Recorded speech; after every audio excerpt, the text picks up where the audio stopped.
Well, I've missed everybody. I've missed everybody so much that it's great to be back with you guys. Who are you? I don't know.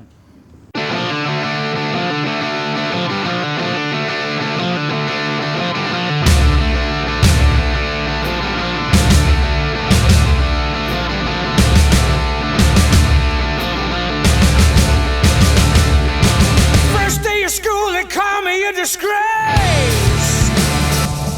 No, I can't think of anything sensible to say. That's not going very well. Cut.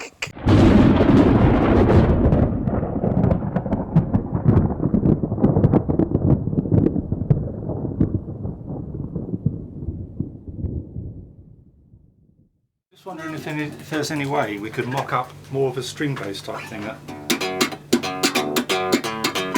In 2009, we, not for the first time in our career, decided to stop. For various reasons. The main one being that Danny fancied a change in career.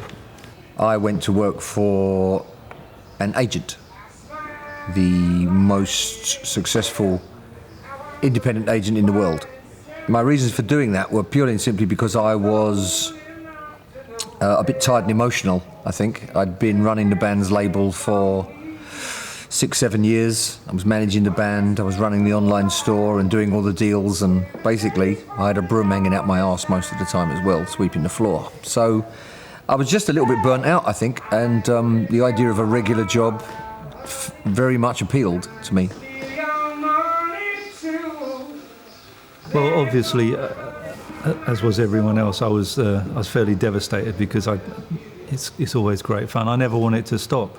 Emptiness, despair, despondency were some of the feelings I didn't have.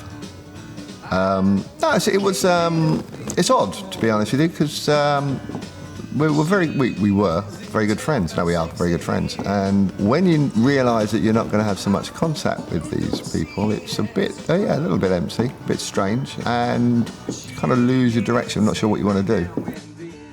As time went by, I found myself regretting the decision. But by then, the other guys in the band were busy doing other things. And so I think 2011 came around and we had an offer to play the High Voltage Festival, which was in Victoria Park. I wasn't sure if everybody would want to do it initially. I was very concerned that the others would be too busy, and then we had to have that whole conversation amongst ourselves about whether or not it was the right thing to do, having gone away and split up. Do it now. And we thought, well, it's just down the road. It will be a good fun thing to do, because obviously, we all stayed in touch. So it was, I thought, well, let's get back together for a show. Why not? It was nice to get the call to do High Voltage. It was great getting back together with the boys, and playing a gig. It was just the most natural thing in the world to do. It's always good fun. It's with this band. It's never an effort. It's every part of the process is just easy, how it should be. Everybody bit my arm off. They basically said, yes, we'd love to do it, why not? And so that made it harder, because then you have to think about, well, what is the impact of that? But we did it anyway, after we'd agonised, and the show was so good. There were so many people singing all the words, so many people wearing Thunder t-shirts, so many people at the HMV tent afterwards when we did a signing, that it just felt like a lot of people had missed us. And I think that really was the seed for the Christmas show. The Christmas show seemed to make sense because it was a one-off. It was at the end of the year. Everybody could be very much clearing the decks for that one event, and that's what happened with the Christmas show. And the Christmas show in 2011 was a massive homecoming, really, because we'd done them before, but the fact that this was the first one for a few years made a big difference, and it sold out really quickly, and we ended up doing another show afterwards, and it was great. It was amazing to be back. We persevered with the Christmas shows, just literally in 2012. That's all we did. Towards the back end of 2012, Luke and I had a dinner during which we discussed the idea of maybe doing just maybe half a dozen festivals the following year. There was no decision at that point to make a record. It was just purely a case of, well, Everything's been really good. We're not ready to commit to doing anything more than that. Why don't we just go and play half a dozen really nice festivals and have a good summer? The guy who a good friend of ours is a concert promoter, rang us and said, look, you guys are going out to do a few festival shows.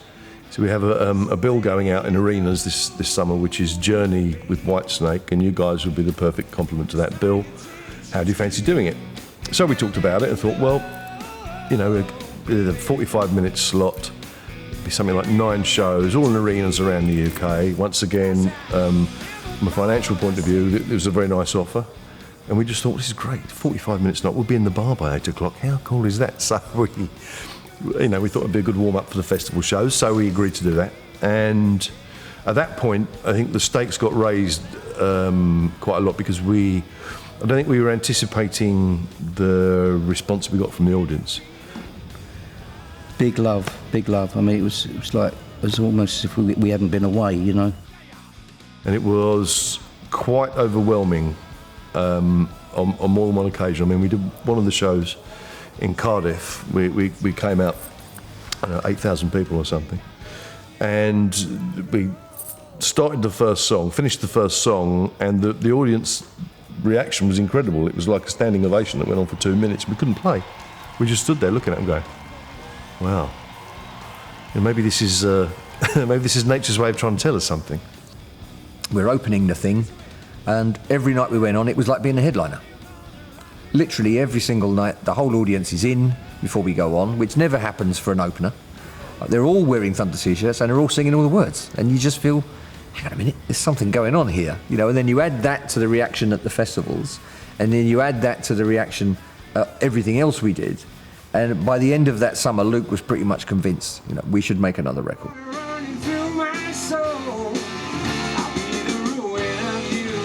And I sat chatting with Danny and said, I think we should probably make an album, because I think there's a great deal of love for the band still out there.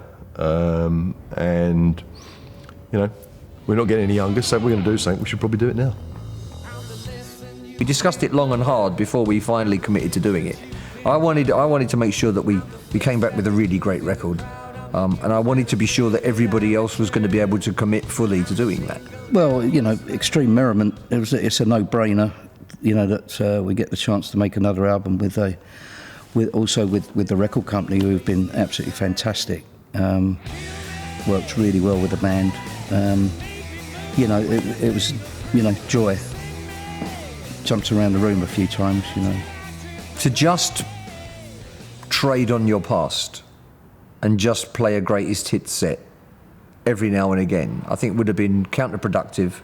And I think ultimately any love that there was for the band from fans would dry up. I think they would grow tired of a band that was just literally trading on their past. And we weren't prepared to do that. We wanted to make, if we were going to make a record, let's make a great one. And if we're going to come back, let's make a record. That was the logic. Ladies and gentlemen, it gives me great pleasure and maximum relief to introduce the man playing the piano.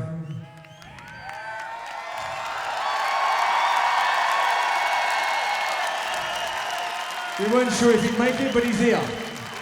Ladies and gentlemen, the man who beat cancer, Ben Matthews. 2014, by the start of the year, we'd started recording. We ended up recording in, I think, 3 or 4 different sessions across 2014. But of course, during that period, in January 2014, we found out that Ben wasn't very well. I noticed that I had a bit of a sore throat, so I popped to the doctor, who promptly told me I had cancer, which was a bit of a nuisance. And I went, oh, great. What am I going to do? Fortunately, it was a very curable version, and the NHS were exceptionally good. Well, it was strange because we just sort of talked about all the things that we were going to do and how we were going to do it, and we had all that excitement and anticipation building to go into the studio. It definitely pulled the rug out from underneath us. I think we were all a little bit sort of taken aback. It was sharp intake of breath required. Okay, what are we going to do now? It was a real shock, and nobody knew quite how to respond to it. because you don't expect your close friends to go through something like that, and it was really quite unreal. Are you feeling my pain? Now I'm broken again. I remember the day Danny called me, and without wishing to sound over dramatic, my legs nearly buckled from underneath me because I was that surprised and overwhelmed by the news. Ben, being a positive person, I always believed that he'd get through it anyway. I think if you ask anybody that knows me, they'll know that I am an extremely optimistic person. I have a very, my glass isn't half full. I have 2 or 3 glasses. I'm that optimistic about life. And the strangest thing was that I had no fear or worry. I saw the look in my oncologist's eye when he told me what they were going to do and how they were going to treat it, and he instilled so much confidence in me that it was didn't seem to be an issue. I know I had cancer, but for me it wasn't an issue, and I saw people in a lot worse state than I was, so I wasn't, at no point was I worried about it, strangely enough. We made Danny the main point of contact between me and the band, and he, on occasion would turn up and offer the support from the other guys. And I said, look, it's not a problem that, honestly, I don't want people traipsing in and out of the bedroom. So, send my apologies, but tell them it was sod off.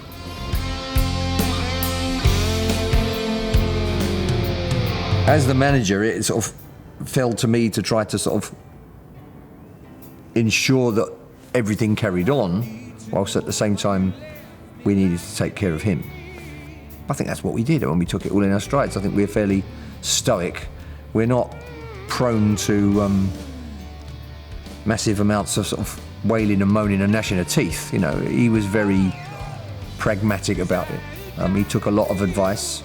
He had a great family. Benny's got a great family. And they all rallied around him, and we did the best we could to do the same thing from our perspective.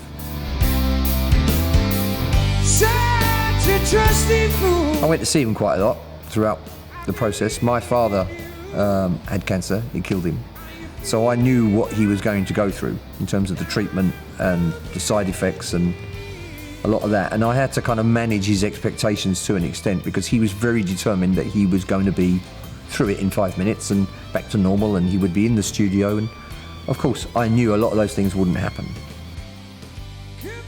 Obviously, life has to go on. Yeah, and the band has to go on, given the fact that we'd made so many plans. Up until the treatment, I was sort of very worried and very sort of upset that I couldn't be there, because I like the studio. I love Thunder in the studio. It's really good fun. I mean, Thunder on the road's good fun, but Thunder in the studio is even funnier. And also, I'm an ex-recording studio engineer, so it's an area of expertise for me. I know what's going on. It's an environment I understand. It was different with him not being there. It wasn't the same at all. There was, he brings a lot to the to anything we're doing, not only in terms of musicality, but his personality. If everybody in the band has their part in the jigsaw. Once I was into the treatment, I didn't give a fuck. I really didn't care about what was going on, because the treatment's brutal and very debilitating. My oncologist said we've got good news and bad news. The good news is your cancer is very treatable. The bad news is it's the worst of all the treatments, and they weren't kidding. It was awful. But so at that point, I didn't really have any idea of what was going on. They were keeping me up to date, but it was going in and it wasn't really registering, because I was pretty much just lying in bed, existing. So they were all out having a good time, spending my money, having fun, making records without me. And I think it's all a plot. Seen these? Lovely headphones you got there. Mate, can't hear you though. Amazing. It was very important when we decided to make a record. It was very important to us that we made it as comfortable as possible, as user-friendly as possible. How do we return to places with people that we've worked with before and recreate a pleasant experience. Drum key. We decided that we would go back to a studio we'd used before called Rockfield in Monmouthshire. I'd like to be under the sea. Rockfield is it's now the oldest residential recording studio in the world.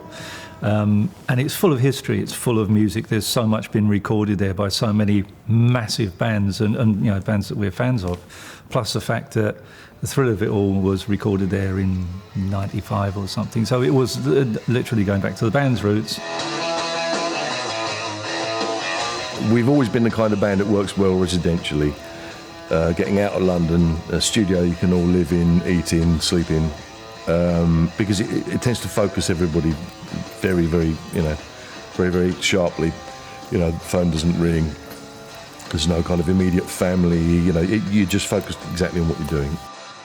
You just feed off each other, it's just a vibe. Dare I say it? Last chord of the midnight. Who wants to go home? We're in the middle of recording an album. You need to be there all the time, as much as you can, So it's an incredible environment to work in. Ken's not massively impressed, I don't think. No. And the atmosphere is fantastic. The people running it are just absolutely brilliant. It's very conducive to making a good record. We were still good friends with Nick Bryan, the guy who runs the studio. So to be able to phone him and say, we want to come back to Rockfield, was a real thrill.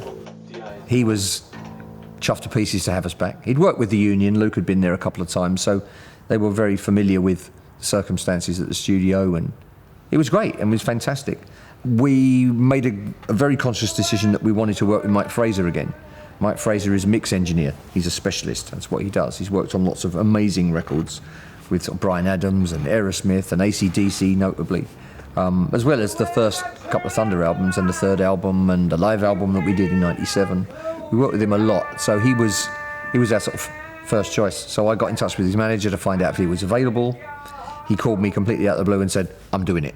So I said, well, it's going to be September probably by the time. That's perfect for me. That's perfect. We're going to do it. So there was a real momentum that was created really quickly.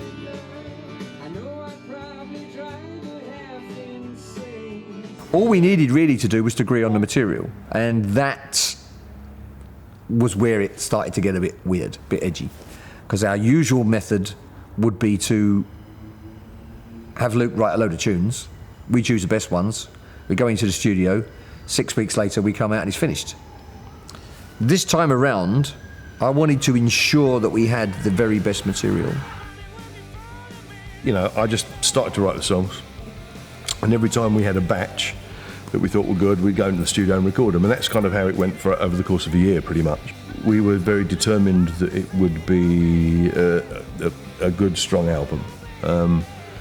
It's often the case when bands kind of come back from retirement or semi-retirement, call it what you will, that the album is kind of like an afterthought and an excuse to tour, and we didn't want that to happen. We wanted it to be an album that stood up in its own right. So the focus was very, very clear and very hard on doing that. And I think in the end I probably wrote about 21, 22 songs.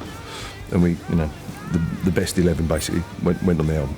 Generally, Luke's ideas are fully formed when he brings them to us because he'll demo the songs, he'll program the drums, he'll play bass. He's frustratingly a very good bass player. He shouldn't be. So largely what appears on the demo, that will largely be what appears on the album. You can, the two are quite interchangeable. Obviously, if I have an idea for the bass parts, I'll put it forward, which he will usually reject immediately. No, he's very open to ideas. In terms of how the material gets chosen, it's really, we sit around the room, we talk about it. And people will like some songs and not others. Some of the demos of the songs I do are quite developed, backing vocals and little additional things on. Some are pretty basic because I think, well, that says it all about the song. But sometimes the band don't always see what I've got in my head. So sometimes I have to kind of justify my position on some of the song. There's a certain degree of trust involved, and if I say, guys, I really think we should record this, then they'll go, okay, if that's what you feel. Very democratic then. It's democratic as long as I get my way, yeah.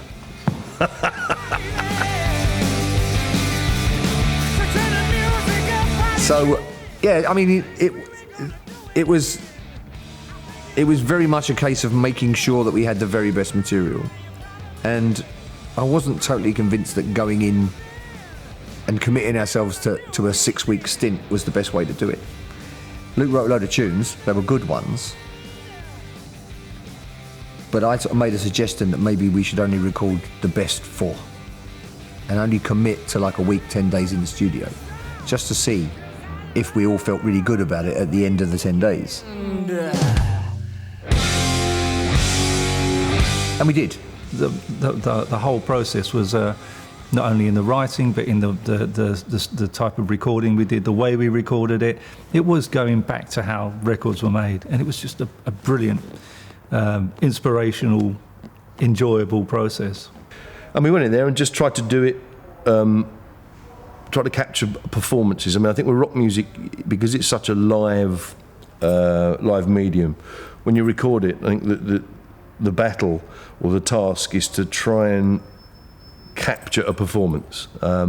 It's different to dance music. It's all kind of electronically generated stuff. This is the real thing. It's organic. You've got to feel the air moving. You have to feel like the singer's shouting it in your face. It's all of that stuff. So we try and record in as most comfortable, natural way as we can.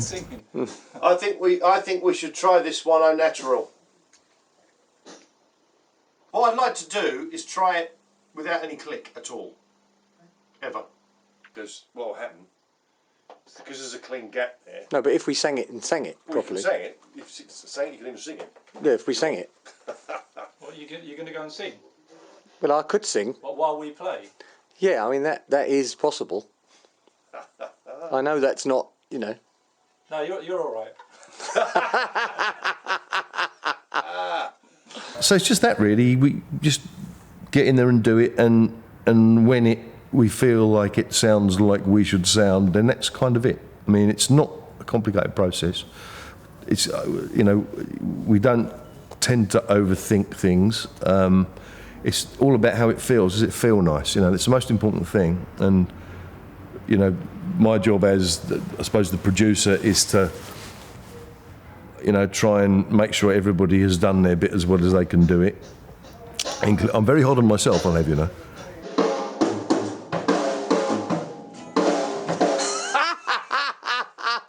But that's good. That's a good idea.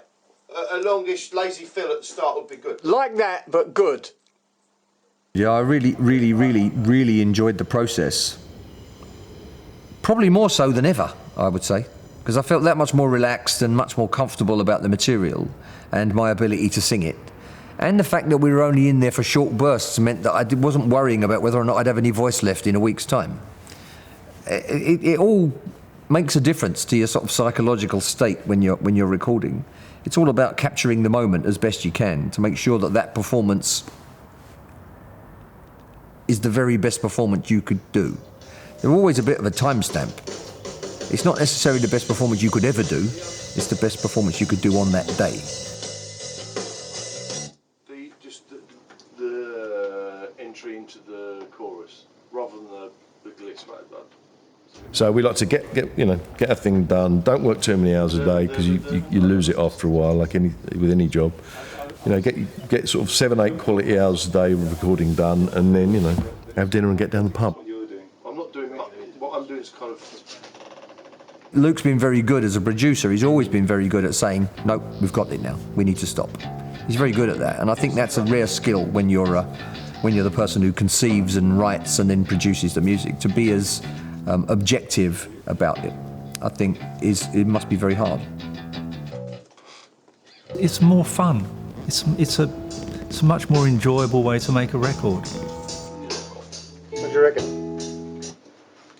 Shite. It's getting it. Very close, getting it. And we thought we were pretty much there. It's shite. Until Luke and I went off and did a private gig in Cyprus in July last year. A lot of time to kill waiting for the gig. And we started talking about the album and where we were at. And he said that he had a couple of tunes he wanted to redo. We went back in, but it was very last minute because we had an end date with Mike Fraser coming into mix. We shot in for, I think it was like 3 or 4 days at the end, during which I think we re-recorded 3 or 4 songs and a new one. And of those, from that very final session, I think 3 of them made it onto the album. So it was a really important little session, right? Although it was last minute and 11th hour, it really made the difference for the album. So everything about the album was a bit different, a bit weird, a bit edgy, you know, slightly quirky, but it all felt like it was going in the right direction, but without us really quite knowing why. You're gonna like this one. If the album has a central theme, it only probably runs through sort of 2 or 3 songs, really. I suppose the song Wonder Days kind of created its own momentum in that I started thinking about it's the usual thing when you sit there with an acoustic guitar and you sing any old garbage. And I think it was Wonder Years or something, there's a similar phrase just came out of my mouth. I thought, oh, that's quite interesting. So I went away and looked at it and thought, oh, it would be interesting to look at that period in your life where you are a teenager and everything's in Technicolor and things happen. You're very sensitive to what's going on around you, and all the sort of stimuli, whether it be music, girls, your mates, whatever it is. So I tried to sort of write something about that and capture what some of that was about. The Wonder Days song is very much about being a kid and being obsessed with music, but being awkward with girls and, you know, lying about opportunities for sex and, you know, all of those things that happen when you're a teenage boy, you know. Getting into a band, it makes a big difference because suddenly you become very attractive to girls and you can't understand why, because the band is crap. But you enjoy the fact that the girls are liking you and it inspires you to get better at it, I suppose. But there's a lot of that going on, you know, with those tunes. I mean, Wonder Days definitely covers all of that. I think there's only 3 or 4 songs that sort of allude to going back to our roots, but I mean, that's been the concept of the album so far. Music we used to listen to, you know, things, the chopper bikes that we used to ride, you know, and, you know, we're really that old. Just like any misfit started up a band. Didn't have a clue and I didn't understand why all of a sudden there were girls around. The truth be told, we could barely make a sound. I'm not one for looking back, but when I do, I have to smile.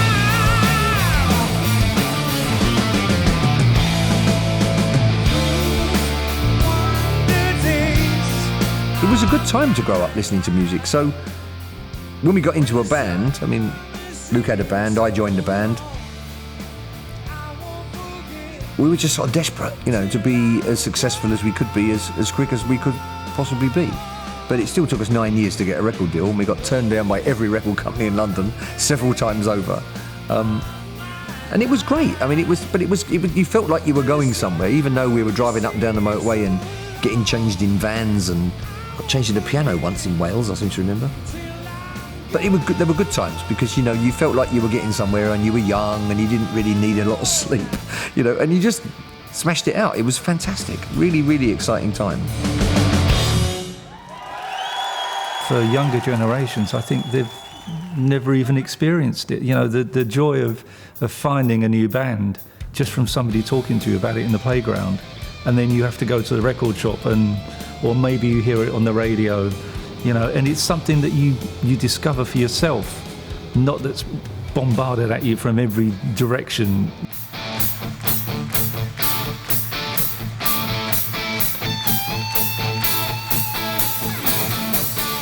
Going back to making things on vinyl. When you bought a record, you took it home and there was this thing that you could look at, and when you were listening to it, you could look at all the album art. You know, it's not like a file that you download. The whole experience has changed so much. Radio and the Well, I mean, we were very fortunate, I think. I mean, Luke will probably give you the same answer. We were fortunate to grow up at a time when a lot of really, really, really important records got made. I mean, we were queuing up outside record shops to buy them, not knowing they were going to be massive records later. And still big records today. We didn't know that because we were kids. And you're still so strong. And, you know, Deep Purple and Led Zeppelin and Bad Company would release an album, and Thin Lizzy would release an album, and we would literally be there with our money, waiting to take it home and then to listen to it, take it into school the next day and say, have you heard the new album by blah, blah, blah? You know, it was a real big deal for us.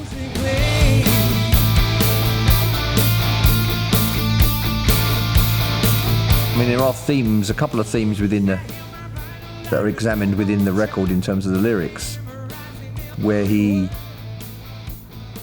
bemoans the fact that music maybe isn't quite as important now to people as it used to be. That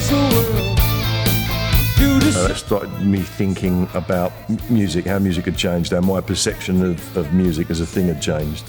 And all that came out in a song called When the Music Played, which was about, you know, the usual thing that kids do, you know, a little radio under the covers because, you know, your mum thinks you should be asleep and you're listening to Radio Luxembourg or whatever it was back then.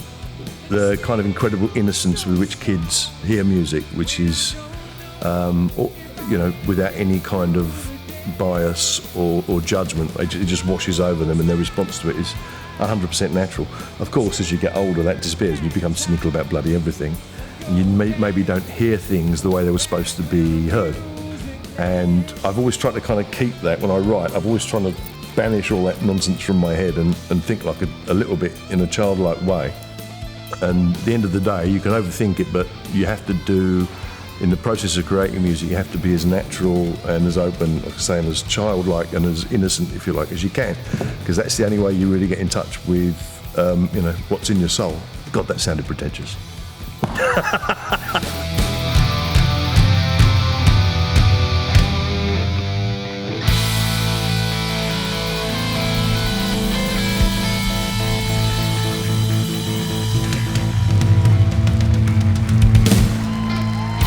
I've never really told anybody in the public domain, but while I was ill, one of the things I did was I used to read the comments on our social media sites.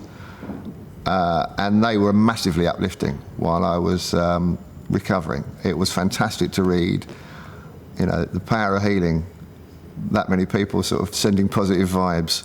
It was fantastic and without doubt helped, without a doubt helped.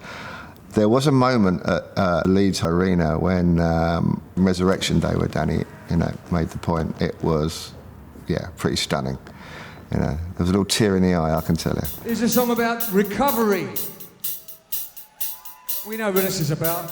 Not mine, Danny's. I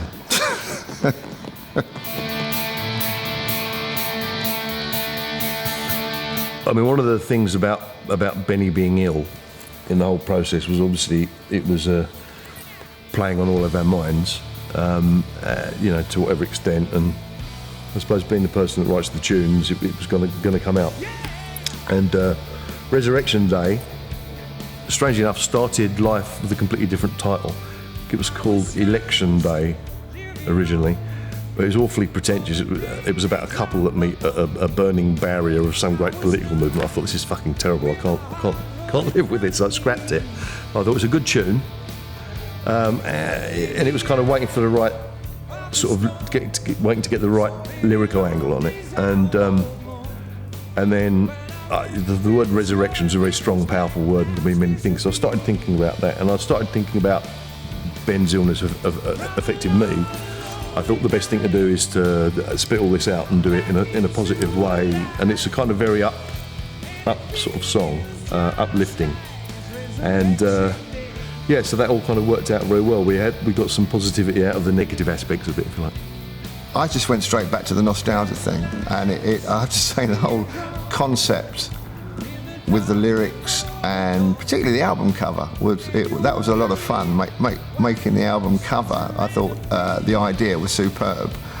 The idea of the young versions of us on the front with all the, and it, you know, who doesn't do that thing on YouTube where you sit sit there going through old 1970s adverts if you're of our age. It's a great thing to do, and that whole making of the album artwork and the things to surround it, well, I just found it immensely enjoyable, coming up with terrible ideas. Do you remember these Bar 6? Do you remember these Milky Bar adverts? And I thought it was a particularly good idea to bring that to the fore, and I think it was handled very well. I think the resulting artwork was great. Lyrically, of course, brilliant, but then I'd expect nothing less from Luke. Not now. He's had enough practice. Somehow you break through the barricades where the fires were burning. Well, having sort of finished the record in September of 2014, we set about the process of selling it. We wanted to make people know. I mean, we were chuffed to pieces that we'd finished the record, and we'd done a deal with a record company for the first time in many years. Got a new team, new PR, new management help, new marketing, new everything really. I mean, everything was sort of changing around us. We did that very deliberately to just inject new blood and new energy into what we were doing. And it was very exciting. Loud Park in November, in October. Exactly. That's what I thought. In 2014. Yes, 2014. I got the year right. There we go. It was great because we obviously we've been going to Japan for a long time now, 20 odd years. So it was nice to go back and play in a large indoor arena. And this gig was 20 odd thousand. 15,000. 15. In October. In October. But it was great. The atmosphere was terrific. But we played two brand new songs in October, so that's like 4 months before the album was released, just to try them out live, So the first time you play these two new songs, you're in Japan in front of 15,000 people.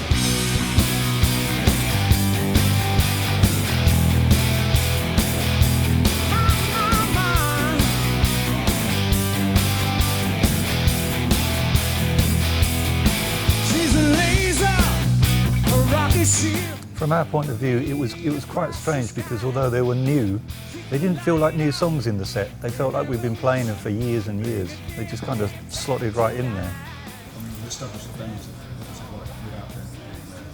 Brilliant. I thought I'd get that in before they did. Different. Easy. Much easier. Peter's such a nice bloke. Great. And he's young. Bye.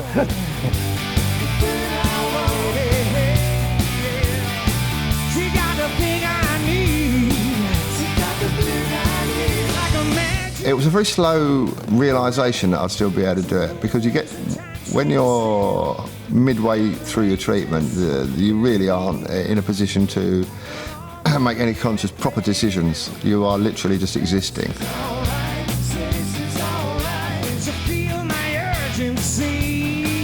We were sitting in a studio with Danny actually, and I said to him, I feel like I can do the Japan date. I think I can do it. Truth be known, I was in no position to do it whatsoever, and Danny knew that, but he was very good at sort of being gentle enough to say, no, you can't. You're not in the right position to do it, and he handled that very well indeed. But I was. At one point, I just desperately wanted to go because I, particularly like going to Japan. I like the place. That was a brutal trip for the guys because it was literally fly in, do a gig, get drunk, fly home. So to come out from what I'd been through to do that probably weren't going to happen. Sensible solution: don't go. Get someone else to do it. Peter obviously has played. With us on and off when we've done our Christmas shows in the past, and Pete's always sort of stepped in as an extra musician to sort of augment the band, along with an extra keyboard player and backing vocalist and all sorts of stuff. So he's been around the band a long time, and obviously he's my partner in the union, so he knows the band, he's part of the sort of extended Thunder family, if you like. So if anybody was going to stand in, he was the perfect choice, and it didn't feel like it was this weird bloke on stage. It was somebody we all knew. obviously it wasn't Benny, but it was somebody that, you know, we all felt comfortable with. When I came back to the band, that's when I went, who's this weird bloke on stage? Clap your hands. She got the thing I want.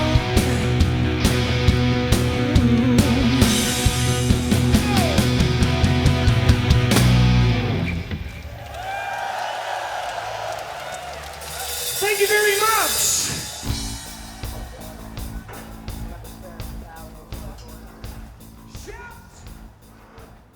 And then we did a session at RAK Studios at the request of the record company. They asked us to go in there. I think they wanted extra tracks and B-sides, really. But we went into the studio to do it, which was the day before the Brooklyn Bowl gig. And we set up to play live.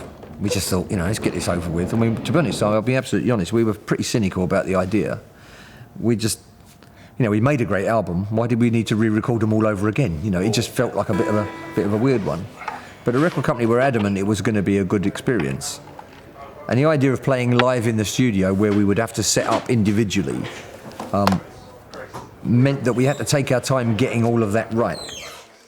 This is a very expensive one. This one is probably worth, I think it's about £5,000. If you look carefully, just there, because I'm exceedingly clumsy, I managed to snap the neck a few years ago. Got it all glued together and fixed, and it's lovely now. It still sounds good, and yeah, so I have to be very careful with this because it's very, very valuable. Ah.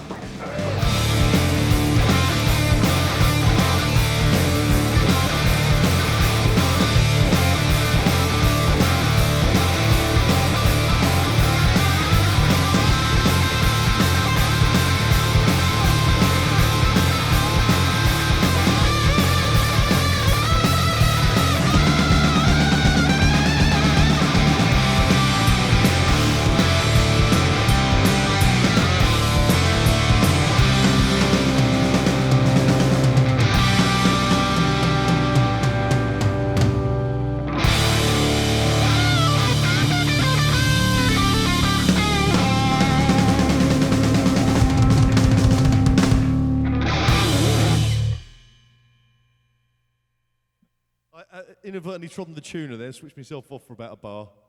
I reckon. Anybody fancy a pint? I think so. Getting the sound balance right so that everybody could sing and hear what they were singing and play without kind of distorting everybody else's microphones. Technically, it was quite sort of complicated, certainly for us. I mean, you know, I don't know whether we're slow learners, but it did take us a long time to get going.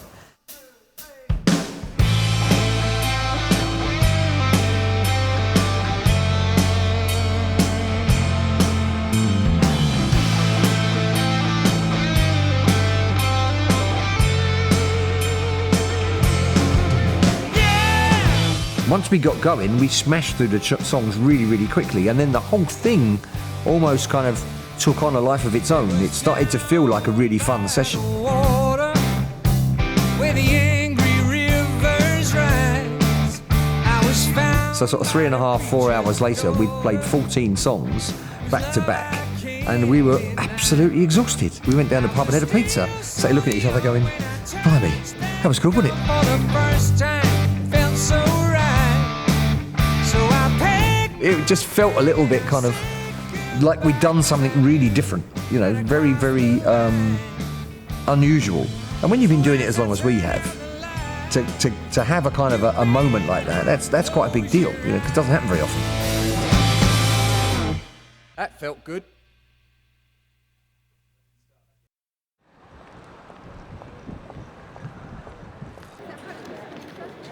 Brooklyn Bowl was the next show we did.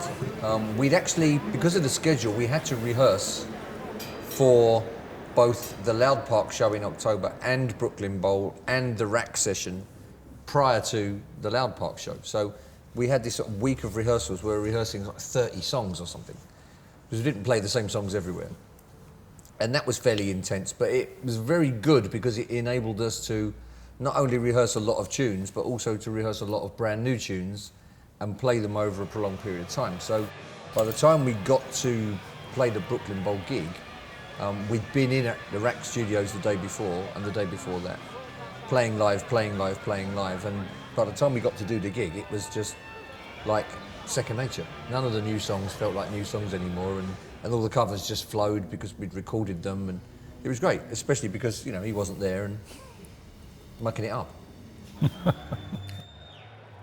We gave the tickets away for the Brooklyn Polka in association with Classic Rock magazine. Idea was that we wanted to fill a venue with people who felt very, very lucky to be there, very happy to be there, very privileged, because it was 3 months before the album was released.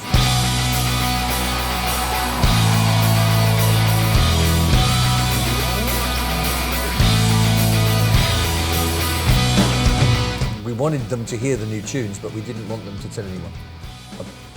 Not using social media, not with their phones or their cameras or whatever. And we asked everybody to do that, and they were absolutely brilliant, weren't they? In the main, we didn't see very many cameras. That was very good. It was, you know, once again, you know, the Thunder fans come up trumps, and you know, they understood the concept of us launching the album and it being top secret, and they went along, which was fantastic. So I took a shortcut through an alleyway, and this sound just took my breath away. That brought us on to the album release. Week of release, we did a week of in-stores. We hadn't done them for years either. So there was a lot of things we were doing again, you know, and getting very excited about it.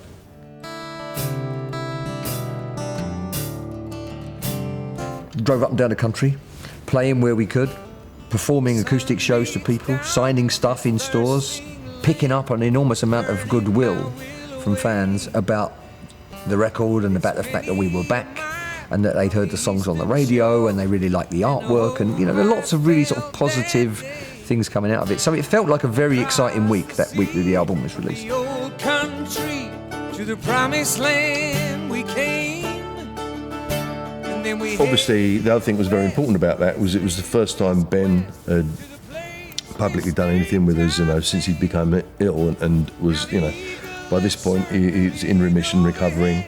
Still kind of a little bit weak and not quite the full ticket, but it was important that he came out and did it. Well, the acoustic tour was a bit of a soft start, so that was quite nice, quite easy to do, fairly low key, and a good test for the voice, because my voice has changed because of the radiotherapy. The shape of my throat's changed. Quite interesting. I actually sing in tune better now. And I've lost half a note at the top of my range. I've gained one at the bottom, so I do with a lower pitch for now. turn around as the wagons are rolling on out. They call me insane. The nice thing as well about this album was it was the first album that charted in the top 10 since, if I'm not mistaken, 1995, our third album. I think rock music holds its head up with pride. I really do. The fact that we managed to have a number 9 album after all these years just says to me that there are people clamouring for good music out there, you know, lyrics that mean something that you can hear. Sound like an old bloke, don't I? God help me. Memorable tunes, you know, with some musicianship behind it, and that you can reproduce live, and when you hear them live, they actually sound like they do on a record, pretty much, you know. And I think that's where rock music wins the day. We don't use samples. The only thing we sample is our urine. You know, it's not what we do. So it's very live, and that's how rock music should always be. So to be able to get a number 9 album, you know, from a bunch of old farts like us, who've been around for that long, a fantastic achievement, if I say so ourselves. It was brilliant.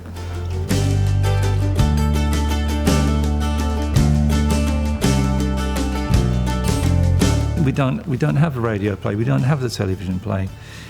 What we have is obviously the social media. That's made a huge impact on what we do. But it's basically still the fans talking about it, just making it part of their lives, of taking it into their lives and spreading it around. And you can't put too high a price on that. The coast once more, and I walked into the sea. What was really interesting about this album, and the fact that we released it in a period where social networking allows you to get a very, very direct and quick response from people. You know, that made it kind of very different and very exciting. And the comments on our Facebook page the day the album was released, I mean, it was crazy. But lots of pop acts, unless they're exceptional, tend to come and go fairly quickly and are always associated with one era. With rock music, because the mentality of the people who follow it is very, very different. I think it's much more of an emotional connection and an emotional investment. It's kind of like supporting a football team. It's like, a rock band is for life, not just for Christmas, and it's a bit like that. Yeah, they're great. They've stuck with us, through the years. So we've got a lot to be thankful for. But having said that, we try and be good to our fans as well. We try and give them as much as we can. I think the fact that we've done meet and greets since, way before other bands did them, since the very first gig, we've gone out there and spoken to people and shaken their hands and been, generally quite available to people. And we're very, very lucky to have supporters like that. And let's hope they stick around another 20 years. We were dreading the media reaction. Well, I certainly was dreading it. I was very prepared for a lot of negativity. A lot of people queuing up with their knives, to stab us. Oh, here they come. They think they can just swan back in with a new record and expect everybody to love them again. We were under the spotlight. It had to be the best thing we'd done for a long while, and it was. And taking it out, releasing it, doing the in-stores, doing the shows, we felt confident that it was the best thing we could have come up with and that we had done for a long while. I was worried. I was very concerned about it. I knew we'd made a great record, but to be honest, we've made good records before, and they don't always write nice things about them. But I think probably the timing was right, and I think maybe people realised that there was a lot of sincerity in the record, and that he'd done a great job with the tunes. I think the artwork really worked as well. I think people really got the artwork and the theme of the record and those underlying messages coming through in the lyrics. And I think it obviously made a big difference because the media reaction was very good. Pretty much across the board. I think we were getting, like 9 out of 10 reviews all over the place and 5 stars and whatever it is, but they were all very positive. Let's have a bit of sex.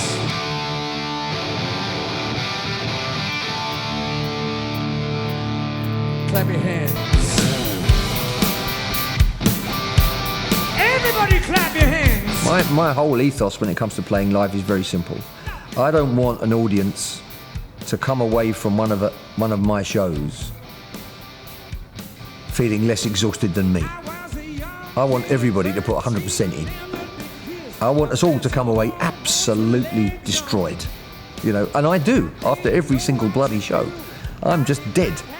The other guys in the band are just literally within about 5-10 minutes all sort of jumping up and down and getting ready to do the after show. I'm still sitting there in me pants, sweating, just trying to work out what's happened. I am absolutely destroyed after every single show because I put it all in. But I expect the audience to do the same thing. And I push them to do that. But they love it. Seeing that I'm alone, will I still be able to see?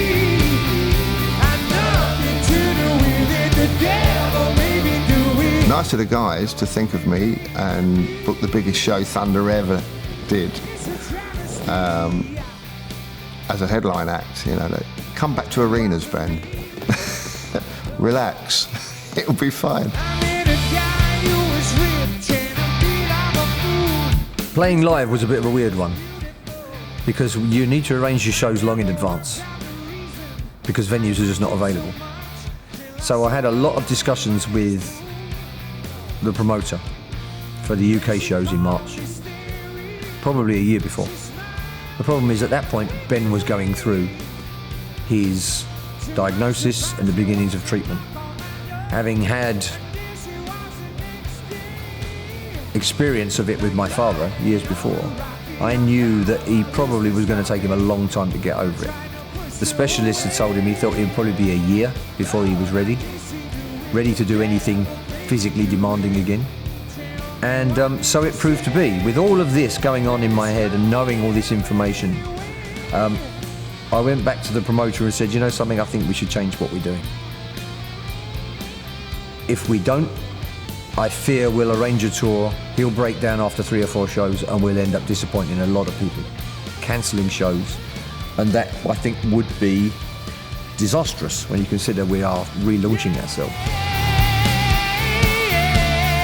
The band were very concerned, because they're not just concerned for my health and well-being. That's one part of it. There's also, you know, the band's got to perform. The band's got to be good. Without being brutal to myself, they can't carry me. I have to be match fit, as it were, and I was pretty much there. Probably could have done another couple, with hindsight. I need you to sing. The devil made me do it. Up until that point, you have to bear in mind that we hadn't done any tours of the UK for years, not in our own right. It was very much down to Christmas shows at that point, and that was only really 1 show per year, or 2 Christmas shows per year. So we thought, well, if we play 3 shows, okay, that means we have to ask the audience to travel further. We'll have to hope that they'll get it and they'll understand our reasons for doing it. And thankfully they did. The difference is everyone's there to see us. You know, when we've done arena shows before, there'll be a certain percentage of the audience that are our fans, but there'll be a large percentage to see the headline act. When you're there as a headline act, everyone's there to see you, and it makes a huge difference. Devil made me do it. The devil made me do it. You know he really made me do it. You have to have control over everything. You have your own people there, your own systems there, your own production there. That gives you a lot more confidence in what you're going to do because you are in control of it. I'm trying to push you away. But quite importantly, I don't think we let the production overshadow the performance, because obviously if you scale it all up, it's easy to make it all singing, all dancing, loads of flashing lights. I don't think we let that overtake what we do, and I think that maybe that's why the fans still enjoyed it as much as they normally do in a small show. Put your foot down, didn't you? Yeah, I did. Yeah, I did. It's a good job you did. Everybody got carried away. No dancing girls or anything like that. No. He put the block on all of that, didn't he? Miserable sod.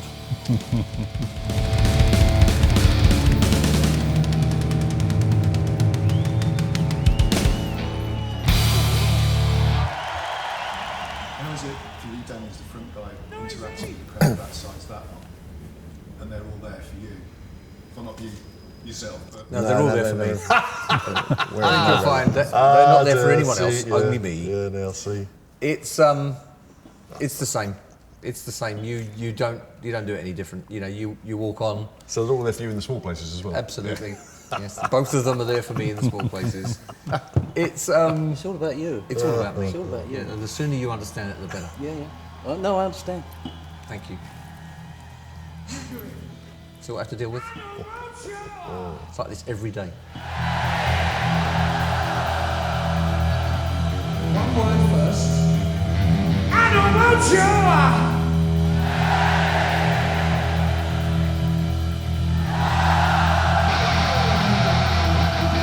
I'm very fortunate in as much as, you know, I do have these numbskulls with me who are very good at what they do, and so it gives you the confidence to just smash it out and, you know, torture the audience.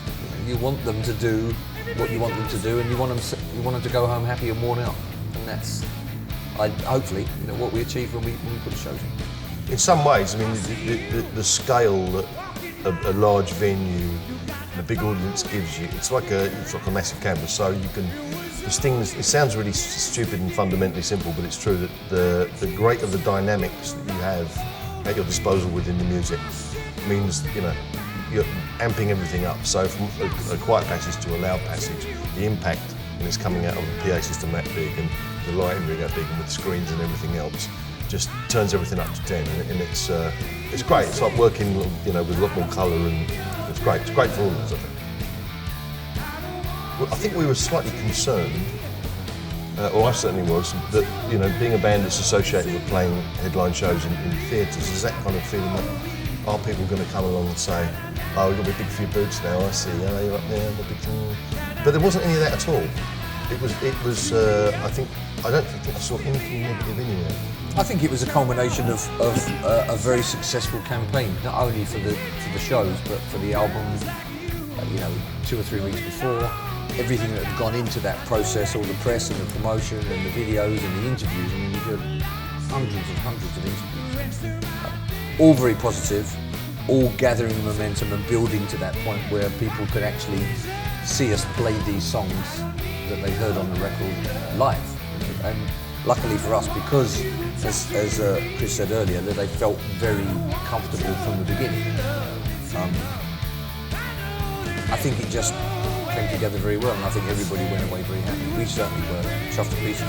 Someday, that day is now. 'Cause baby, I'll get it out. Anyone who's coming to the show for the first time can expect. But I think it's an experience, and I think a lot of fans will bear me out on this. It's an experience that you don't get from many bands that you go to see. It's very interactive. It's very immersive. I think a journalist said about a Thunder gig a long while ago. He said one thing you'll say about a Thunder show is everybody comes out with a smile on their face, and that kind of sums it up.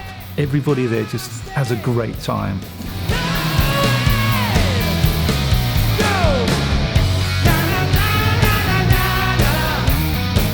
It's quite funny, obviously, we talk with other acts who shall remain nameless, who have this kind of pre-show rituals which involve everything from doing up the backstage area like a Bedouin tent to,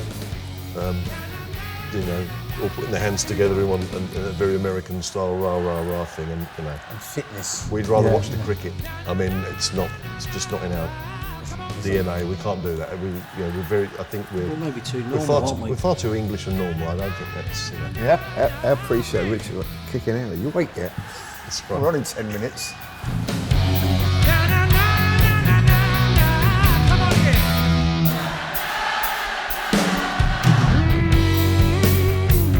We've always enjoyed playing in venues of that size. And I think it is something that some bands are good at and other bands just aren't. I mean, if your music is suitable, then you can project and communicate with an audience, which, we've always been able to do. We've always enjoyed big festivals, those kind of big occasions. So it was almost like something we've been waiting to do for a lot of years. Yeah. Yeah. No, it was great to actually be able to do it, to actually be in that position. And obviously the route we got there, because of Ben being ill, whatever, it's funny how things work out sometimes. We probably wouldn't have done it. So we ended up there kind of via the back door, but it was great that we did. And now of course we're looking to the future and where we play next time. So we now have that kind of thing. Oh well, where should we go?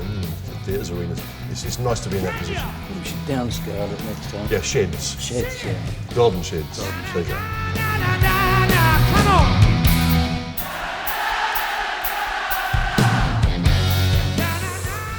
So what's next? What's next? That's a good question. I think we've all enjoyed the last couple of years, and we've had a fantastic response from everybody, really. Yeah, as long as we're all enjoying it and we're all kind of healthy enough to do it, then we'll keep doing it, I guess. Again, it's that word. It's just a natural friendship, a natural bond with 4 of your mates, and long may it continue. I hope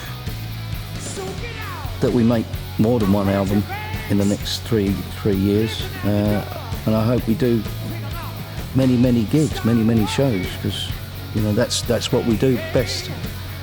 That's what we're a live band. We excel on a big stage in front of our loyal fans. Don't look back. Oh no. Oh no. The future of the band, the future's rosy as far as I can see. It's Luke's writing songs as well as he's ever written, probably better. Danny's singing better than ever. I can't see us stopping. It's like the unstoppable machine. Band are getting on, we're all playing well. It's no reason not to do it. It's fantastic. I hope it keeps going anyway. I've got nothing else to do. I I really hope that we can make another record as strong as Wonder Days. That's set the bar very high, I feel, in terms of the quality of writing, the playing, the sound. I feel we have to come up with something that's on a par with that, just to satisfy ourselves as much as anything else, and obviously the industry and the public.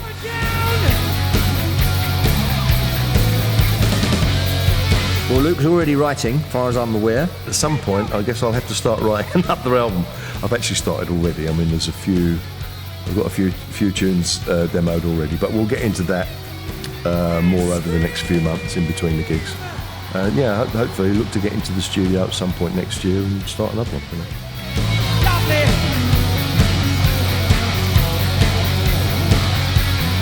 Don't stop. Oh, it feels very good. It feels very positive. We've got a great relationship with their record company, which is really helpful because they're full of good ideas and they want to back us with our ideas as well, which is brilliant. We've got a great band, great fans, and we are very much back. So, you know, the future feels very rosy to me, you know, very bright and shiny. Let's bring it on, I say.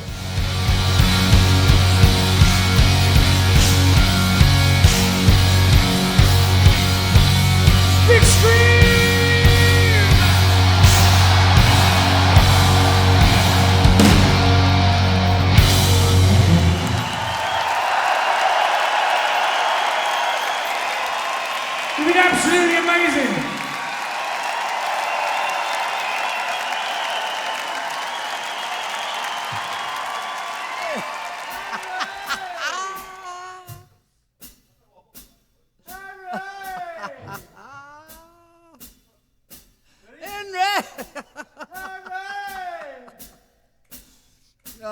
What are we doing?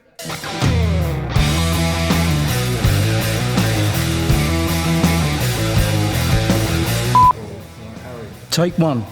Stadiums, at least. Can't you let him just finish the question? Ask that question again. Go on. Yeah, what's next? Are you going to keep it the same level or take it up a notch to stadiums maybe? And I doubt that very much. It's a silly thing to say, isn't it? I can't start a fire without a spark inside. I've been chasing shadows through a hazy dream. I'm afraid that's me they're coming after.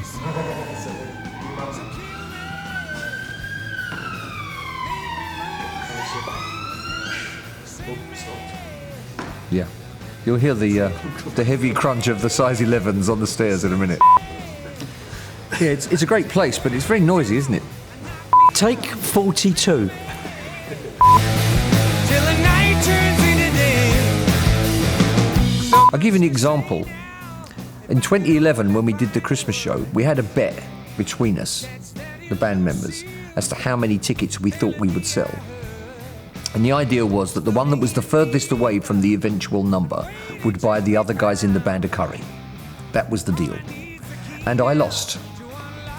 And I tried 9 times to arrange a date so I could buy them a curry.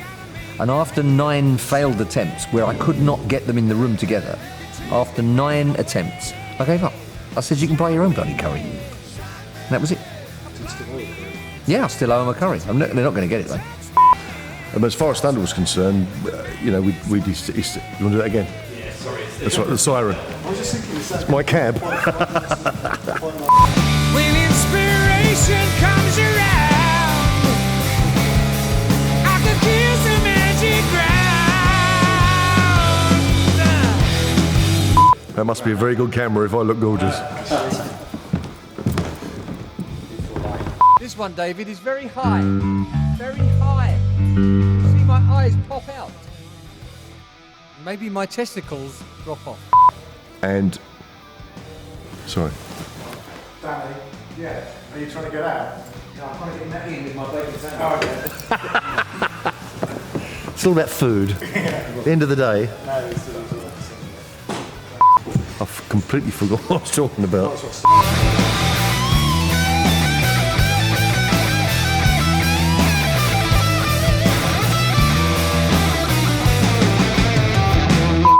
Talk about something else. Kill me, make me move with a fatal groove. Send me till I. Right? Anything else you might want to add? Man City for the league. I sang "Touch Me" that time. What a tosser!